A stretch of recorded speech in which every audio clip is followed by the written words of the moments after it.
As has been widely publicized, Benjamin Netanyahu has stated that he has come to the United States to speak to Congress not merely as the Prime Minister of Israel, but also, and I quote, as an emissary of the entire Jewish people.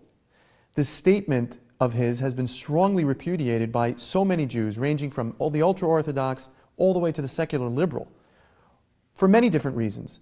What is the story here? Does Benjamin Netanyahu in fact represent all the world's Jewry? Of course he doesn't represent the world's Jewry. Benjamin Netanyahu is an elected leader. He's a head of state of a foreign country. I'm an American citizen. I'm a citizen of the United States of America, and I'm a practicing Jew. Benjamin Netanyahu is neither. How in the world would he represent me? My family is from Poland. They've been there 500 years. How in the world would Netanyahu come to be my emissary? I didn't elect him. I didn't ask him to represent me. Neither did the other Jews in the country. So the simple answer is no. It's an absurd claim he makes. And it's unprecedented that a political leader of a foreign country should get up and very publicly tell the world that he speaks for members of a specific religion who are citizens of other countries. It's even more bizarre in this case, given that Mr. Netanyahu is not a practicing Jew whatsoever. Why then would Mr. Netanyahu claim that he represents the Jews? What's his endgame? Right. Well, this is a Zionist thing, and the Zionists from the beginning of their movement have claimed to represent the Jewish people, to speak in their name.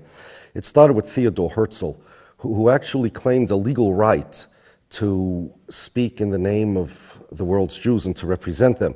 He invoked some Roman law called negatorium gestio, I believe, which means basically that if you're not here, if you're absent, and you need something, I could represent you, I could litigate for you, and I could manage your property in your absence.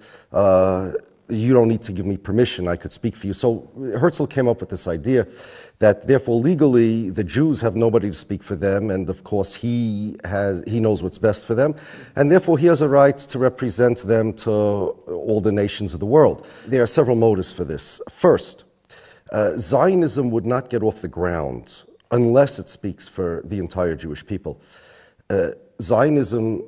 The Zionists consider Zionism what they call the national liberation movement of the Jewish people. They said that, okay, this Jewish nation all around the world, we, and they spoke in the name of the we want a country, we want this land. Now, who says that's true? So in order for them to get that claim off the ground, in order for them to communicate that, they had to find a way to claim that they represent all the Jewish people. Herzl wanted to leverage the 2,000-year-old Jewish desire for the Messiah. In order for them to get Zionism off the ground, they didn't want to just be a group of people that wanted a land. They wanted to be the Jewish people, the 2,000-year-old Jewish people. Now, nowadays, the claim that the Zionists represent the Jews invariably comes for one of two reasons. First, you'll find lots of times that this claim that the Zionists represent the Jewish people comes in a speech where somewhere else nested within the speech is a reminder of the Holocaust, how terrible the Holocaust was and how much the Jews suffered.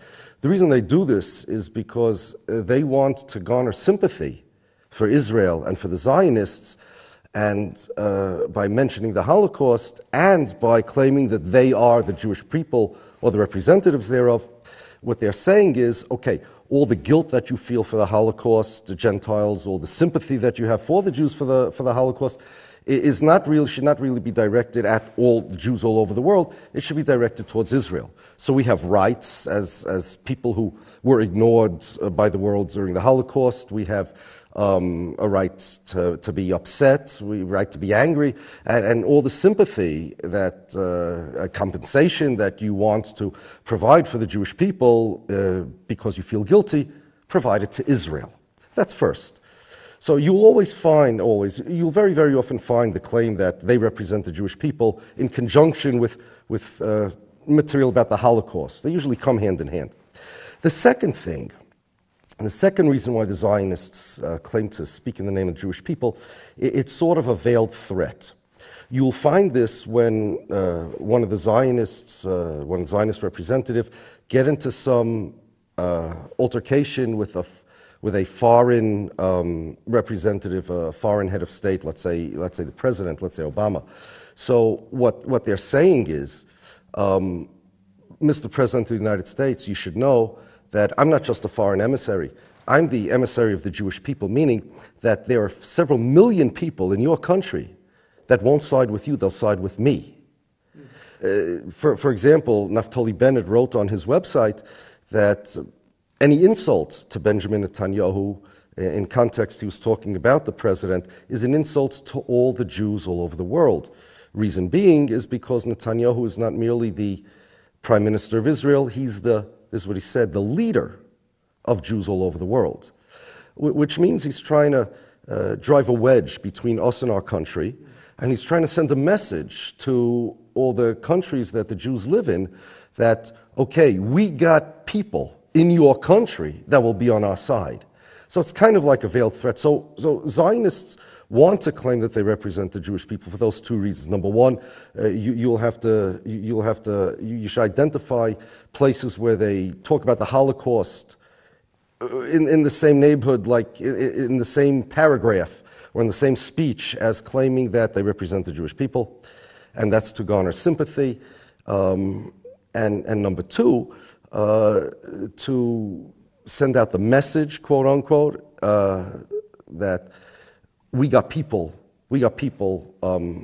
behind the scenes, we got people in your country that are going to be on our side.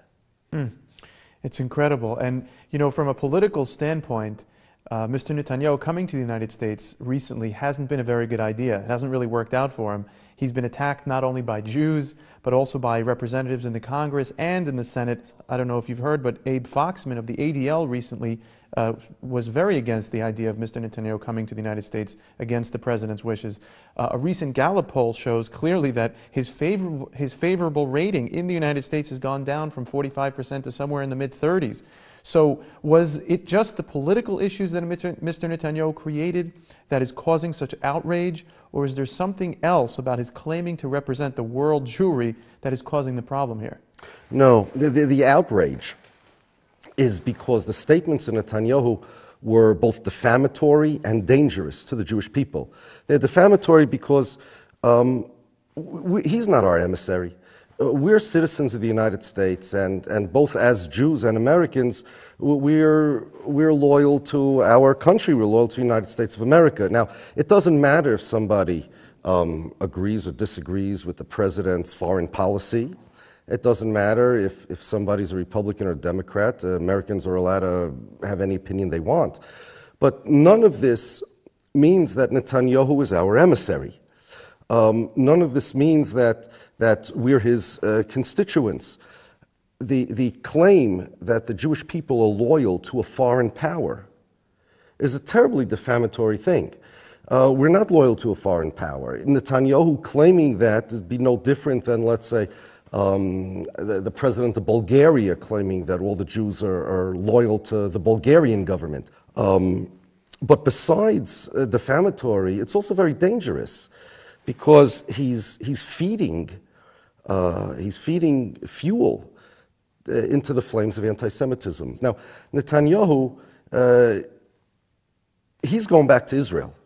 He's going to try to get elected, and he's leaving us with his baggage. Nobody's going to claim that Netanyahu is part of a fifth column in Israel. He's leaving us, and he's leaving us to be like human shields for the anti-Semitic bullets. We should take the bullets of anti-Semitism that he left over here for whatever his agenda is. We need to say no. We're not going to be your human shields, and no, we're not going to buy into this absurdity. We're not going to cooperate with your false claim that you represent us. You don't. Finally, one last question. What is it that we can do? You know, since the beginning of the Zionist movement, pretty much every major rabbi has spoken out very vociferously against it.